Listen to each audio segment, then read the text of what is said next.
नमस्ते, मैं गनीता राय आप सभी के बीच में फिर से दोस्तों। और अब बहुत जरूरी हो गया है कि आप N95 मास्क को पहनना शुरू कर दीजिए। अब आपके सर्जिकल मास्क से बात नहीं बनने वाली है और बिल्कुल भी नहीं बनने वाली है। और सेहत आपकी है, स्वास्थ्य आपका है, तो आपको अपने स्वास्थ्य की देखभाल करनी पड़ेगी और बहुत जरूरी है, करनी ही पड़ेगी। और मैं खास तौर से उन सभी के लिए कहूंगी जिनको अस्थमा की शिकायत है, जिनको शुगर की शिकायत है और जिनको दिल की किसी भी प्रकार की अन्य बीमारी है, तो आप लोगों को अपना ध्यान रखना बहुत जरूरी हो गया है। क्योंकि आप सभी भली भांति जानते हैं कि पॉल्यूशन का स्तर घटने के बजाय बढ़ता ही जा रहा है और बहुत तीव्रता से बढ़ता ही जा रहा है। सेहत हमारी है, स्वास्थ्य हमारा है और जीवन हमारा है, तो क्यों ना हम मास्क का प्रयोग करें। मैंने आज से 10 दिन पहले ही एक मास्क पे भी वीडियो बनाई थी आप सभी लोगों के लिए, शायद आप लोगों ने नहीं देखी होगी। पर मैं आप सभी से यही कहना चाहूंगी कि अब आप N95 मास्क का प्रयोग करना शुरू कर दीजिए। आपके स्वास्थ्य के लिए, आपकी हेल्थ के लिए और आपके जीवन के लिए अत्यंत आवश्यक है। और कम से कम अगर आप घर में रह के ही कुछ कार्यों को संपूर्ण कर सकते हैं, अगर आपका कोई छोटा बच्चा है तो अपने बच्चे को भी कम से कम ही बाहर निकालिए।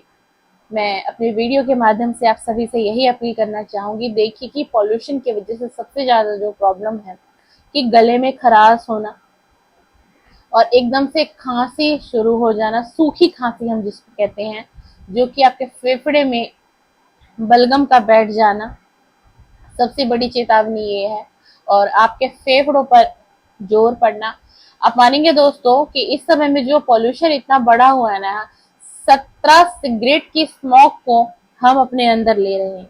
17 सिगरेट की स्मोकिंग करना और उसका जो स्मोक है, वो जो धुआं है उसका, तो आपके समझिए आप 17 स्मोक का धुआं कम से कम आपके फेफड़ों में जा रहा है, जो इस समय में पॉल्यूशन बढ़ रहा है। तो इसीलिए आप सभी इससे कैसे बच सकते हैं, आप N95 मास्क का प्रयोग करिए। अब सर्जिकल मास्क के प्रयोग से भी आप सुरक्षित बिल्कुल भी नहीं है। और ज्यादा से ज्यादा लोगों में अवेयरनेस फैलाइए, अपने सगी संबंधी को बताइए और सबको बताइए कि मास्क पहनना बहुत जरूरी हो चुका है इस समय में। अगर आप सुरक्षित रहना चाहते हैं, आप अपने फेफड़ों को सुरक्षित रखना चाहते हैं, आप अपने दिल की सुरक्षा करना चाहते हैं, और अगर आप एक अस्थमा के मरीज हैं, उनके लिए तो ये समय बहुत बहुत ही कठिन है और बहुत कष्टदायक है, जो कि अस्थमा के पेशेंट है। क्योंकि अस्थमा का पेशेंट एक ऐसा पेशेंट होता है जिसको सांस लेने में ऑलरेडी पहले ही प्रॉब्लम होती है। और अगर वो इस तरीके की कुछ पॉल्यूशन का सामना कर रहा है या कर रहा है इस समय में, तो उसके लिए बहुत प्रॉब्लम होती है। उसके फेफड़ों पे उसका सीधा असर पड़ता है और फेफड़ों के साथ साथ ही लीवर पर भी उसका इफेक्ट पड़ता है, जो कि एक अस्थमा का पेशेंट है। और अगर आपको किसी भी प्रकार की कोई भी गंभीर बीमारी है या कोई छोटी मोटी भी बीमारी है, तो आपके लिए तो खास हिदायत है कि आप मास्क का प्रयोग करिए और अपनी दवाई को आप कंटिन्यू रखिए। अपनी दवाइयों को आप कंटिन्यू रखिए, बिल्कुल कंटिन्यू रखिए। दवाई में बिल्कुल भी आप थोड़ा बहुत भी गलती ना करें। समय पर अपनी मेडिसिन को ले, समय पर अपनी जांच कराएं और समय समय पर डॉक्टर के पास भी जाएं।